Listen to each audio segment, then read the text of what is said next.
എനിക്ക് ചോദിക്കാനുള്ളത്, സ്ത്രീകള് പൊതുവെ പ്രസവം നിർത്തുന്ന ഒരവസ്ഥ നമ്മുടെ നാടുകളിലൊക്കെ ഉണ്ട്. വിനീതനായ ഞാനും എൻ്റെ ഭാര്യയ്ക്ക് പ്രസവം നിർത്തിയ ഒരാളാണ്. പക്ഷെ സുന്നത്ത് ജമാഅത്തിന്റെ ആശയം ആദർശം ഇവിടെ അടുത്ത കാലങ്ങളിലാണ് ഞാനിത് പഠിക്കാനുണ്ടായത്. അപ്പോൾ എൻ്റെ ഭാര്യന്റെ ഒരു അനുഭവമാണ് ഞാൻ പറയുന്നത്. ഫസ്റ്റില് മകൾക്ക് ഗർഭം ധരിച്ച സമയത്ത് 8 മാസം പ്രായമുള്ള സമയത്ത് മഴക്കാലമായതുകൊണ്ട് മുറ്റത്ത് വെളുക്കി വീഴുകയുണ്ടായി. അങ്ങനെ ഊരക്ക് വേദന ഉണ്ടായി. അങ്ങനെ രണ്ടാമത് ആ പ്രസവം കഴിഞ്ഞു. അതിനുശേഷം രണ്ടാമത്തെ കുട്ടി ഉണ്ടായപ്പോഴും ആ വേദന പ്രസവിക്കുന്ന സമയത്ത് മാത്രം വേദന. അപ്പോൾ അപ്പോഴേ ഭാര്യ പറഞ്ഞു എന്നെ കൊണ്ട് സാധിക്കൂല എന്നൊക്കെ. അങ്ങനെ വിദേശത്തേക്ക് വന്നതിന് ശേഷം വീണ്ടും ഗർഭം ധരിച്ചു. അപ്പം ഗർഭം ധരിക്കുന്ന സമയത്താണ് ഇത്തരം വലിയ പ്രശ്നങ്ങൾ ഉണ്ടായിരുന്നത്. തന്നെയുമല്ല, മൂന്നാമത്തെ കുട്ടി പ്രസവിച്ചപ്പോഴും ഭാര്യക്ക് വളരെയധികം വിഷമമുണ്ടായി. അങ്ങനെ നാലാമതും ഇതേമാതിരി കുട്ടി ഉണ്ടാകുന്ന സമയത്ത് അത് ഇളകി അങ്ങനെ DNC ചെയ്യുകയാണ് ഉണ്ടായത്. അങ്ങനെ പിന്നെ അത് ഒഴിവാക്കേണ്ടി വന്നു. വീണ്ടും നാലാമത്തെ കുട്ടി അൽഹംദുലില്ലാ ഉണ്ടായപ്പം അങ്ങനെ അവളുമായി ചർച്ച ചെയ്ത് ഇനി എന്നെ കൊണ്ട് സാധിക്കൂല എന്നൊക്കെ പറഞ്ഞപ്പം എന്ത് ചെയ്തു, അങ്ങനെ പ്രസവം നിർത്തുകയാണ് ഉണ്ടായത്. അപ്പം ഇപ്പം ഇസ്ലാമും ദീനുമായി നമ്മൾ കൂടുതൽ ബന്ധപ്പെടുന്ന സമയത്ത് ഒരുപാട് വിഷമങ്ങൾ പ്രസവം നിർത്തുന്ന ആളുകളെ കുറിച്ചുകൊണ്ടുള്ള ചരിത്രങ്ങളൊക്കെ കേൾക്കുമ്പോൾ വളരെ വിഷമമുണ്ട്. ആയതുകൊണ്ട് ഇത്തരം കാര്യങ്ങൾക്ക് തൗബ ചെയ്ത് മടങ്ങുകയാണോ അതല്ല വല്ല പ്രായശ്ചിത്തം എന്തെങ്കിലും ചെയ്യണോ? അതുപോലെ നമ്മളെ ക്ലാസ് റൂമിലും പലരും ഉണ്ടാവും, ദീനീ വിഷയവുമായി ബന്ധപ്പെട്ടുകൊണ്ട് പല ആളുകൾക്കും ഇതിന്റെ കാര്യഗൗരവങ്ങൾ അറിയാതെ ഒരുപാട് ആളുകൾ പ്രസവം നിർത്തിയവരുണ്ടായിരിക്കാം. അവര് ഇതിങ്ങനെ ചെയ്തത് കൊണ്ട് അതിനുള്ള പ്രായശ്ചിത്തം എന്താണ് എന്ന് ഉസ്താദ് ഒന്ന് പറഞ്ഞു തന്നാൽ സന്തോഷമായിരുന്നു. അസ്സലാമു അലൈക്കും വറഹ്മത്തുള്ളാഹി വബറകാതുഹു.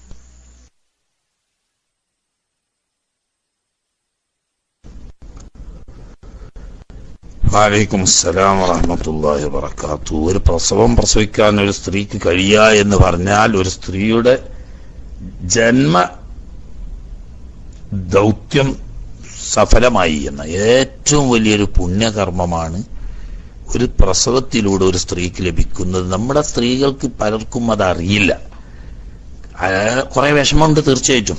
പ്രസവം എന്നത് നല്ല പ്രയാസം പിടിച്ചതാണ്. ഗർഭധാരണവും പ്രസവവും ചെറിയ മക്കളുടെ സന്താന പരിപാലനവും ഒക്കെ. പക്ഷേ അതിന് ലഭിക്കുന്ന പുണ്യവും പ്രതിഫലവും ശരിക്കും ഒരു സ്ത്രീ മനസ്സിലാക്കുകയാണെങ്കിൽ എത്ര വിഷമം സഹിച്ചാലും ഞാനിഞ്ഞത് മതിയാക്കുകയാണ്, എന്നോട് കഴിയൂല എന്ന് ചിന്തിക്കൂല. കാരണം അതിൻ്റെ ഗൗരവം അറിയാഞ്ഞിട്ടാ. ഈ ലോകത്ത് ഒരു സ്ത്രീ ഗർഭധാരണം നടന്നു കഴിഞ്ഞാൽ പ്രസവം നടക്കുന്നത് വരെയുള്ള സമയം അള്ളാഹുവിന്റെ ദീനിന് വേണ്ടി മുസ്ലിം രാഷ്ട്രത്തിന്റെ അതിർത്തി രക്ഷിക്കാൻ വേണ്ടി ഉറക്കമൊഴിച്ച് കാവലിരിക്കുന്ന അതിർത്തി രക്ഷാ സേനയിലെ ഒരംഗത്തിന് ലഭിക്കുന്ന പ്രതിഫലം ഇത്രയും ദിവസം ആ സ്ത്രീക്ക് ലഭിച്ചുകൊണ്ടിരിക്കും. എത്രയാണ് അതിന്റെ കൂലി എന്ന് പറയുന്നത്? ഒരു രാവോ ഒരു പകലോ ഒരു മനുഷ്യൻ അള്ളാഹുവിന്റെ ദീനിനു വേണ്ടി മുസ്ലിം രാജ്യത്തിന്റെ അതിർത്തി രക്ഷാ സേനയിൽ കാവലിരുന്നാൽ അവന്റെ ജീവിതത്തിൽ കഴിഞ്ഞു പോയ എല്ലാ ദോഷങ്ങളും പൊറുക്കപ്പെടുന്ന ഒരു രാത്രി നിന്നാല് അല്ലെങ്കിൽ ഒരു പകല് നിന്നാൽ എങ്കിൽ 9 മാസം തുടർച്ചയായി രാവും പകലും ഈ സ്ത്രീക്ക് ഒരു ഗർഭധാരണം കൊണ്ട് കിട്ടുന്ന പ്രതിഫലം ശരിക്ക് ചിന്തിച്ചാൽ ആണുങ്ങളൊക്കെ അസൂയപ്പെട്ടു പോകും. എന്താണത്? അത്ര പ്രയാസതുണ്ട് അവർക്ക്. അതുകൊണ്ട് തന്നെ അതിന് അള്ളാഹുത്തല കൊടുക്കുന്ന പ്രതിഫലമാണ്. നിങ്ങളൊന്ന് കണക്കൂട്ടി വെക്കുകയാണെങ്കിൽ ഒരു പകലുകൊണ്ട് ജീവിതത്തിൽ വന്നുപോയ പാവങ്ങളൊക്കെ പൊറുക്കപ്പെടാൻ മാത്രം ഉണ്ടെങ്കിൽ അതുപോലെ ഒരു രാത്രി കൊണ്ട് 9 മാസം രാവും പകലും ഗർഭം ധരിച്ചൊരു സ്ത്രീ, അതുപോലെ തന്നെ പ്രസവ വേദന തുടങ്ങിയത് മുതൽ പ്രസവം കഴിഞ്ഞ് സുരക്ഷിതാവസ്ഥയിൽ വരുന്നത് വരെയുള്ള സമയം അള്ളാഹുവിന്റെ മാർഗത്തിൽ യുദ്ധം ചെയ്യുന്ന പ്രതിഫല. ബദറിലും മുഹദിലും ഒക്കെ ബഹുമാനപ്പെട്ട സഹാബാ കിറാമുകൾ അള്ളാഹുവിന്റെ ദീനിന്റെ രക്ഷയ്ക്ക് വേണ്ടി പടപൊരുതിയില്ലേ? ആ പടപൊരുതുമ്പോൾ അവർക്ക് കിട്ടുന്ന പ്രതിഫലം എന്താണോ ആ പ്രതിഫലമാണ് ഒരു സ്ത്രീ പ്രസവവേദന തുടങ്ങിയത് മുതൽ പ്രസവം കഴിഞ്ഞ് സുരക്ഷിതാവസ്ഥ വരുന്നത് വരെ കിട്ടുന്നത്. 1-2 ദിവസമൊക്കെ ചിലപ്പോൾ അങ്ങനെ നിൽക്കാം. ഇത്രയും ദിവസം ബദറിൽ ഏതാനും മണിക്കൂറാണ് ബഹുമാനപ്പെട്ട സാഹിബത്ത് യുദ്ധം ചെയ്തത്. ഉഹദിൽ ഏതാനും മണിക്കൂർ സമയമാണ് സാഹിബത്ത് യുദ്ധം ചെയ്തത്. അങ്ങനെ യുദ്ധത്തിൽ പങ്കെടുത്ത സമയം എത്ര ഉണ്ടോ അതേ പ്രതിഫലമാണ് ഈ സ്ത്രീക്ക് ഒരു പ്രസവം കൊണ്ട്.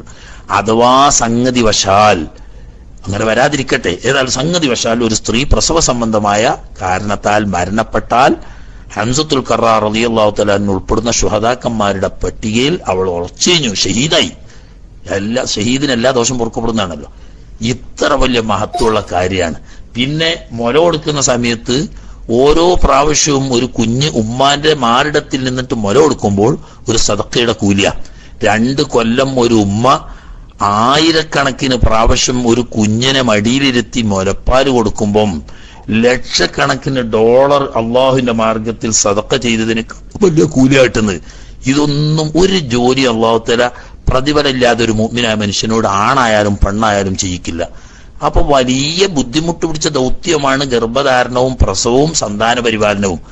അതിനനുസരിച്ച് മറ്റുള്ളവരെ അസൂയപ്പെടുത്തുമാറുള്ള അതിമഹത്തായ പ്രതിഫലം അല്ലാഹു തആല വാഗ്ദാനം ചെയ്തിട്ടുണ്ട്. ഒരു സത്യവിശ്വാസിയായ സ്ത്രീ ആവട്ടെ പുരുഷനാവട്ടെ, അവരുടെ അന്തിമമായ ലക്ഷ്യം ആഖിറം വിജയിക്കലാണ്. നമ്മൾ എന്തൊക്കെ ചെയ്താലും അതിന് പറ്റുന്ന ഏറ്റവും നല്ല മാർഗമാണ് ഗർഭധാരണവും പ്രസവവും ഒക്കെ. അപ്പൊ അത് എന്നോട് കയ്യൂല, വിഷമാണെന്ന് പറയുന്നത് ഒരു വെറും കേവല ശാരീരിക ധർമ്മാണ് എന്ന് മനസ്സിലാക്കിയിട്ടാണ്. അതിനോട് കിട്ടുന്ന മഹത്തായ നേട്ടം പ്രതിഫലവും മനസ്സിലാക്കുകയാണെങ്കിൽ 75 പ്രസവിച്ചാലും ഒന്നും കൂടി പ്രസവിക്കാൻ സാധിച്ചെങ്കിൽ എന്ന് കൊതിച്ചു പോവും.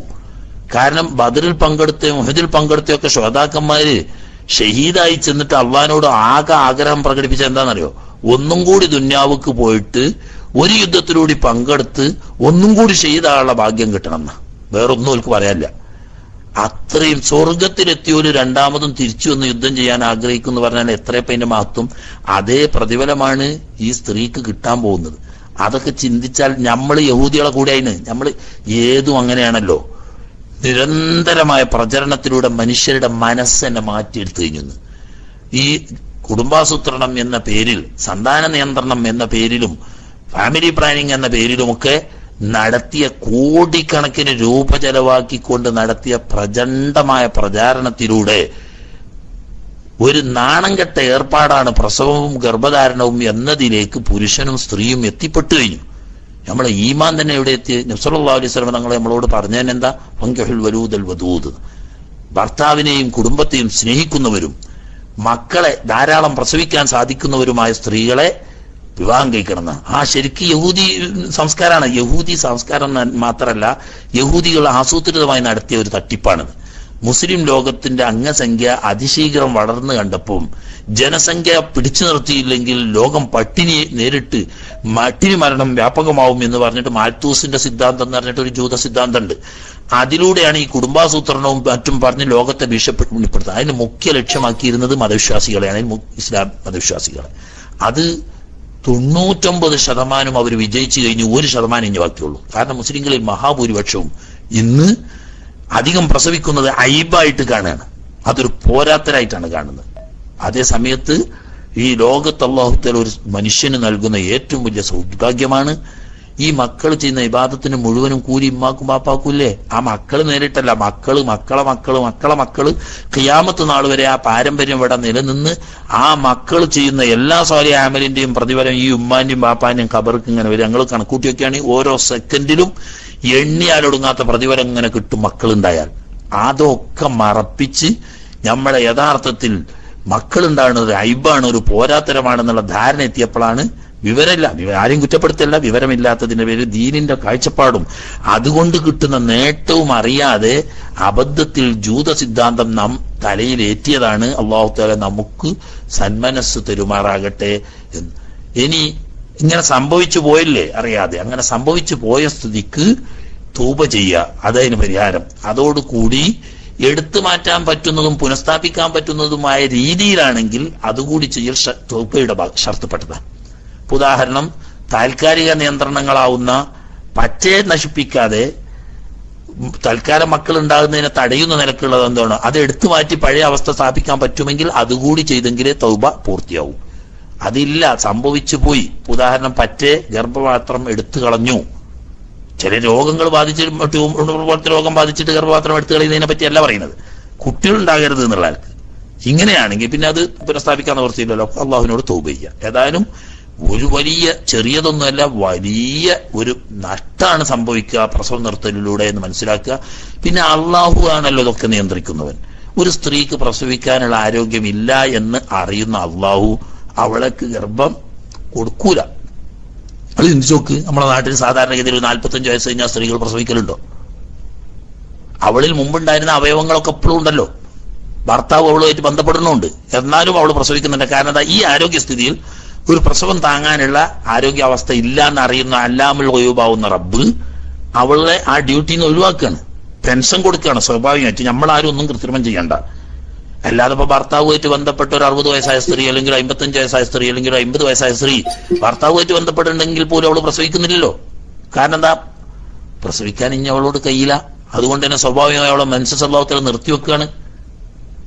അപ്പം കഴിയാത്ത അവസ്ഥ വന്നാൽ അത് അള്ളാഹു സുബ്ഹാനഹു വ തആല തന്നെ നിയന്ത്രിച്ചോളും. ഓക്കെ, വന്നുപോയത് തെറ്റാണ്. അതുകൊണ്ട് അള്ളാഹുവിനോട് തൗബ ചെയ്യുക, അള്ളാഹു തആല പുറത്തു തരും എന്ന് തന്നെ പ്രതീക്ഷിക്കാം. അള്ളാഹു തആല മാപ്പാക്കുമാറാകട്ടെ എന്ന് ദുആ ചെയ്യുന്നു.